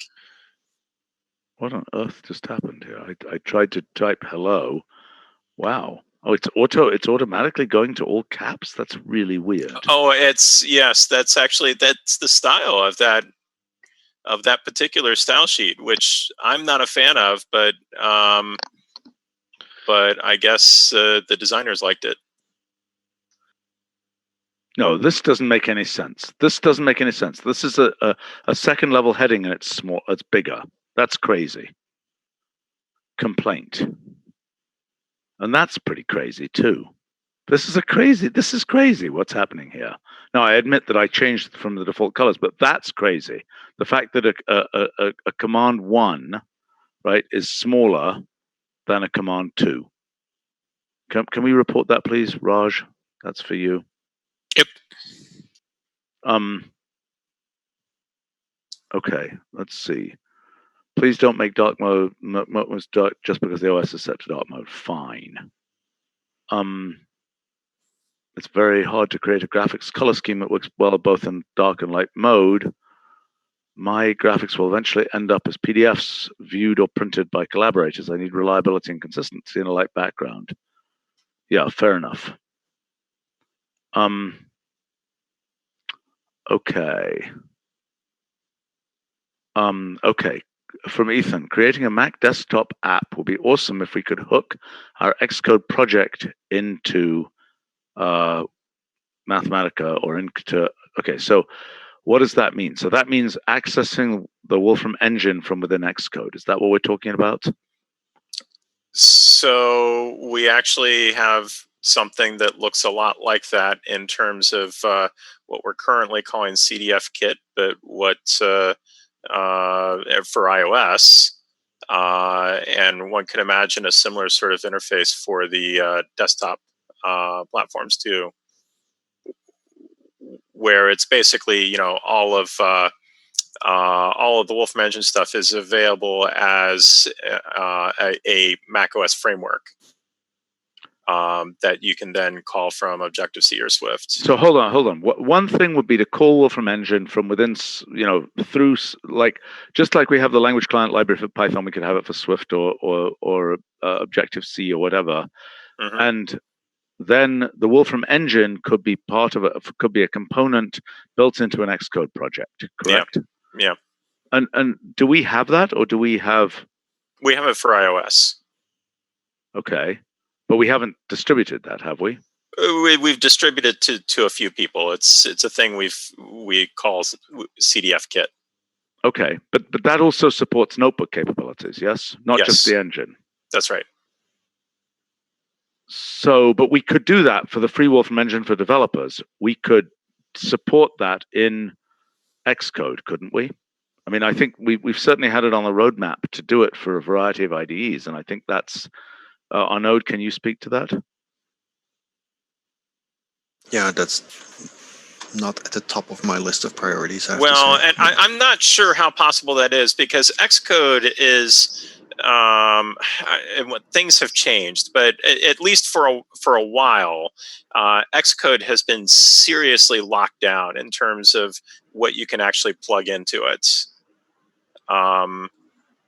They used to have a richer plugin scheme, and then they had that they had that incident where people were using some kind of malware infested Xcode in China, and afterwards Apple really locked things down hard and disabled a lot of plugin functionality that used to be there. So I'm not sure what's even possible. Well, we could talk to them about that, but I mean, okay, so look, first question is, can Wolfram Engine be incorporated into Xcode with an Objective-C or Swift interface? First question. Second question, can a notebook capability be put into Xcode? Right, I think both of those are worth investigating, and should be part of our nodes, or actually it's part of the ECE groups. But there's Xcode for the desktop, right? And there's Xcode for the iOS. Is that right, John? Well, it's one. There's only one Xcode, but it has two kinds of targets it can compile to. Right, and I think the iOS one is the more exotic possibility because it would allow you to build a custom app. But the desktop one is also interesting. Yeah, I think sounds like a client library type situation where we just have an Xcode. Except that it needs Xcode embedding, right? And that's the non-trivial thing. And John is saying that there's an issue with whether Apple's rules about what gets embedded in Xcode, whether we have to go to a lot of effort to have Apple approve whatever our package is. Well, I mean, and frankly, the underlying technology may not even exist. I mean, when we did the web browser plugin, the web browser plugin, we had to do some really bizarre things to get that to work. Okay, well, so fine. I think we should investigate this. Yeah. Okay, let's continue here. Just looking at this cross-platform deployment solution. Okay. Regarding the import interface for PNG import being orders of magnitude slower than the internal function it uses for the following example, it's 50 times slower. Oh my gosh. I saw that example, but still we're looking at under a second increase. And that's the ImportExport framework overhead. Okay, fine. So it's small. It's basically 3,000. Well, these are 3,000 by 3,000 things, and what that's telling us is that the actual underlying import is blindingly fast, and all the time's being spent in the framework. So okay, something to do. Limitation. Okay, cursor placement control is a problem in the Android app. Trying to place the cursor between specific characters. Are we aware of that problem?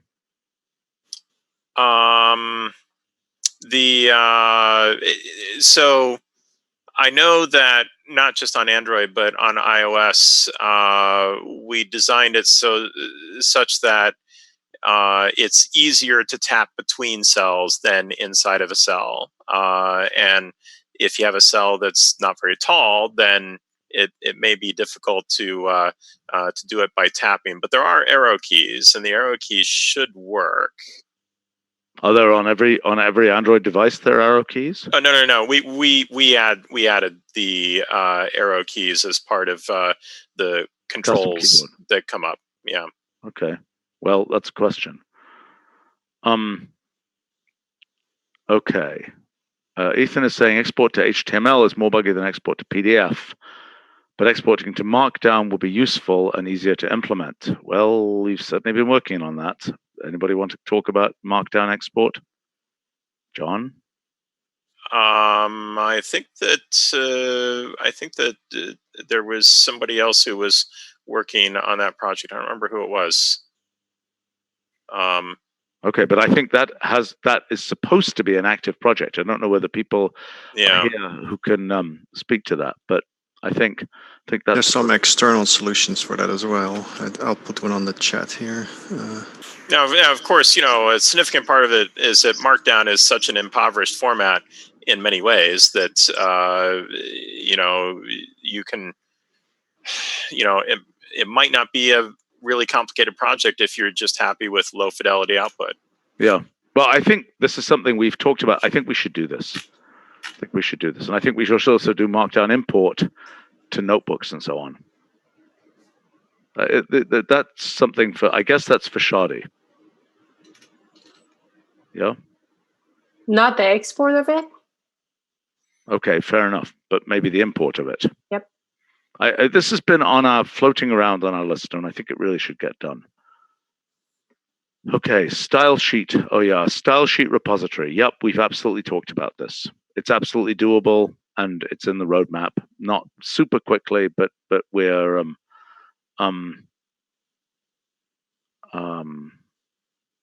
right numbers. It's all about green on black. Okay. Okay. Ad hoc Twitcher. Jupyter is not dark by default. I think that's because they basically just assumed that what we did in notebooks was the right thing to do, which might not be a bad assumption. Pink is saying I change dark mode regular depending on the time of day and season. Boy, these how did everybody survive without dark mode? Well, we were in the dark ages of light mode. Yeah.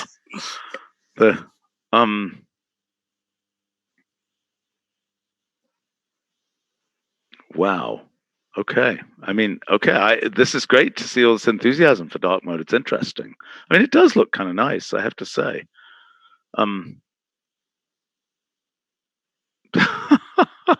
Bob says, I expect dark mode got popular because of the Matrix films. That's funny. It doesn't, I mean, even Terminator has a scene on an old-fashioned mainframe-like thing. I don't think that was... Okay, is it possible to use Wolfram Language in Visual Studio? So... What's the thing to say about that? I mean, well, there's a plugin for VS Code. I'm not sure about Visual Studio, but VS Code is a sort of a separate editor that Microsoft makes, and that it would be good to have a definitive answer to that, and on our IDE's compatibility. No, we do. We have right. that. You just don't know it immediately. It's literally on the page. Here, let me share that. So we haven't actually said it or showed it, but Arnaud has this really nice GitHub repository of that he's collected of all those sorts of things. No, that's what this has turned into. So that's turned into this. Okay, there it is. Okay. Yeah. So if there's other ones, we can add them and we can link to it and. Now that's not Visual Studio, but still interesting. Yes. Yeah. It's a weird logo for Wolfram Language. I suspect that for now the answer for Visual Studio proper is no. That's my suspicion, but. And the one on the bottom left is Pigments package. That's the one that's multi-language syntax coloring support. we talked about earlier, and we're part of that. There's somebody wrote I forget who it was. I should probably know that. Okay. Anyway, Ethan is complaining that presenter notebooks are very, very slow and clunky. I hope that's been fixed in 12.0. They were before 12.0. Try it again. Is that a fair thing to say, John? Yes, and I mean, I think they could still be faster, but there is definitely a major improvement from 11.3 to 12, and I'm hoping there will be yet more improvements from 12 to 12.1. Okay. So Jabolts wants to know about making a document into a web viewable form easily. Oh, so cloud deploy. No, but hold on, I'm looking at, okay, so this is an example he's offering. I'm guessing this is the impressive graph package. Right, so this is a PDF. Okay, so look, I'll tell you something. I take these notebooks that I make, big notebooks, and I say, cloud publish them, and usually, okay, let's make a UUID for this, publish. And the amazing thing is, these days, this actually works. And you can take, he says, I mean, this one is particularly complicated. Now, the longer I wait, the more likely it is that there's going to be an HTML cache that's already been produced. So 1001, 1002, 1003, I don't know how long it will take, but let's take a look here. Okay, here we go. Okay, so it didn't finish producing the HTML cache down there. But isn't this pretty cool? But like, does this cost cloud credits if other people look at this? No, it does not. You can publish this so long as the people don't. Okay, so there we go. So this is I don't know why that's spinning there. That's a little bit unfortunate. But that's odd that would be spinning. That's worth reporting as a bug. Okay. Raj, can you report that, please? I've made a note. Okay. In any case, so this is the notebook that I just created, right? And I wonder whether this works. My gosh, that is amazing. I had no idea that would work. Wow. Isn't that pretty cool? That works in a cloud notebook? I'm impressed. Right. I mean, it's a cloud-specific implementation. So what? I mean, it works. Yeah, it was in like 1.50 or 1.51 or something. I think it was in 1.51, which just came out like 2 weeks ago or something. But anyway, I mean, okay. I mean, so everything is a cloud-specific implementation. Everything you look at is a completely separate front end, right? It's not. So this is the deployed view, and I think, until recently, this was not realistic to do this. But now, can somebody put in the chat the JavaScript embedder library? When the new, if somebody can bring up the new publish dialog, I don't know whether that's accessible. You mean the notebook embedder thing? Yeah, the notebook embedder. But bring that up, and then bring up the if you happen to have the new I just reviewed it like today or yesterday or something, the new cloud publishing dialog from desktop. So the notebook embedder is a link that I just put on the Zoom chat for you. Okay. I don't think anybody has seen that because it hasn't been announced yet. Okay, so this is a way, this is going to be relevant. This you're going to care about. This is a way of embedding a notebook seamlessly into a web page. Okay, a deployed notebook seamlessly into a web page. Okay, what are the examples? Okay, wow, this is cool. Good dark mode. Huh? Yeah, so it is. What am I seeing here? What am I supposed to do? It's the left side is HTML and JavaScript, and then the right side is the result. So you know there's two components to the. Oh, I see. How do you make it, and then the right side. Yeah. That's what it's doing. So that's an embedded notebook then. What is that doing? Okay, so that's the embedded notebook embedded in a web page.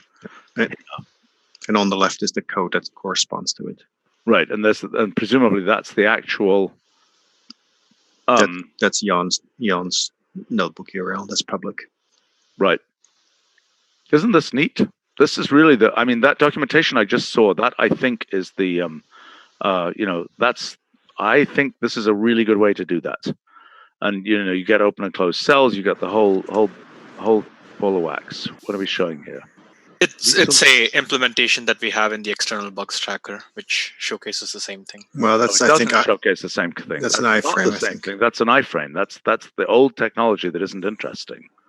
The case. We tried the new one, but there were some issues, so that it's not 100% bug free yet, but it's getting close. So I think that this is an example I'm going to bring up here.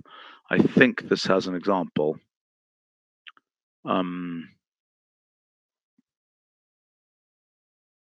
Is this an example? I don't know why that's spinning like that.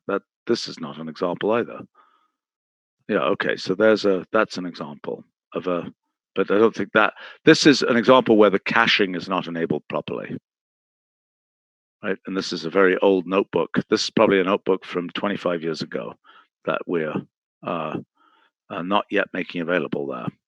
But the fact that this works, this is a generic web page, and this is a notebook from 25 years ago. So, all bets are off in terms of what's going on here. But I think we can, God, it looks horrible. But this probably hasn't been rendered in 25 years. So.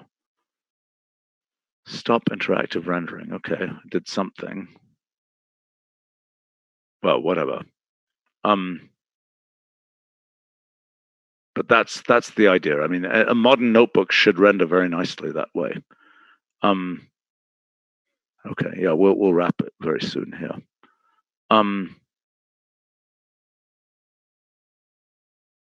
Yeah, yes, so Zawod is complaining about the cloud credits thing. That has been fixed. It no longer consumes cloud credits, or won't do in 152 finally, but it isn't. Even now, I think it is not consuming them. Anything cloud deployed will have the bar at the bottom. People don't like that. Yeah, you will be able to get a subscription that removes that bar.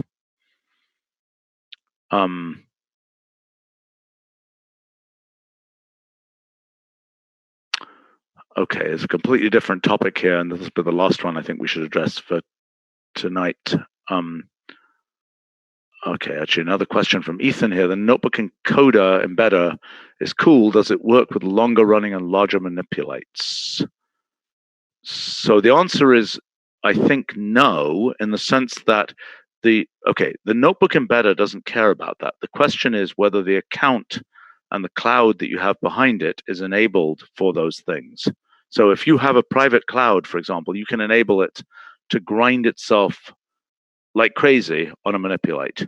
If you're using our public cloud, there are limitations because, for load balancing reasons, there are limitations. And if it's published and it's going to, you can't have some random manipulate take over all the resources of our cloud for some user's published notebook. So that's an issue there. But I would say that so I don't think we're solving the longer running manipulates thing. It will be interesting to know what people are seeing with that, and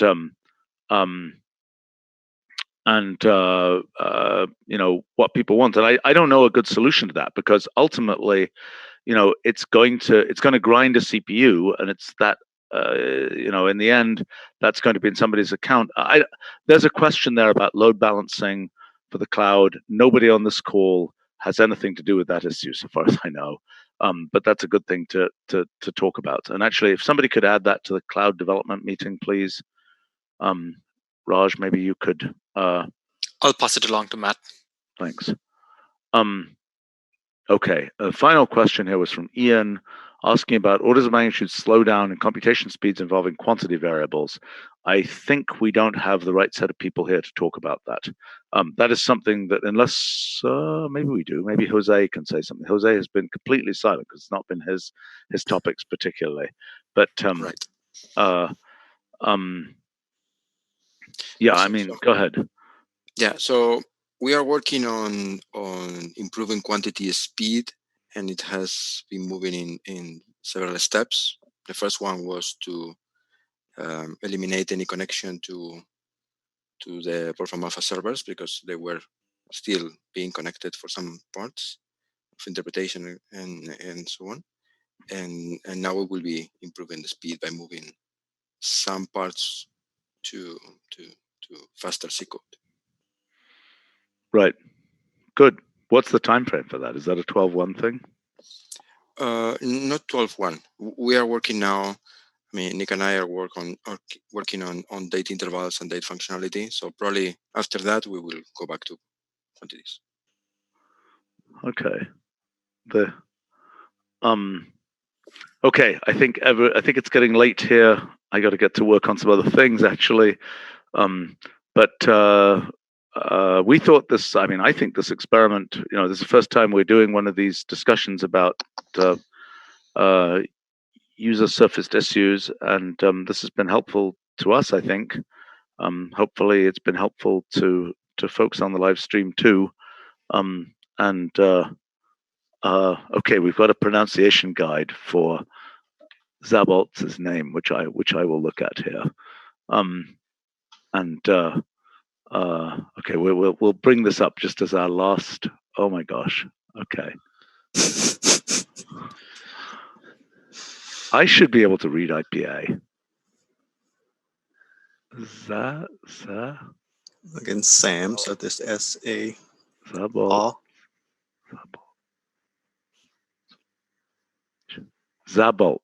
Okay. Zabolch. All right. Zabolch. Thank you. Okay. All right. Very good. Okay. I will try and get that right in future. I appreciate the guide. Okay. Well, thanks everybody, and we'll do this again. Much appreciated, and please, in terms of maybe we should just say how to surface questions that people want to address on this live stream. I mean, we've been doing kind of free form on the live stream, but I think we also, in terms of building the agenda, can anybody say how people should try and describe things that can be prioritized in the agenda?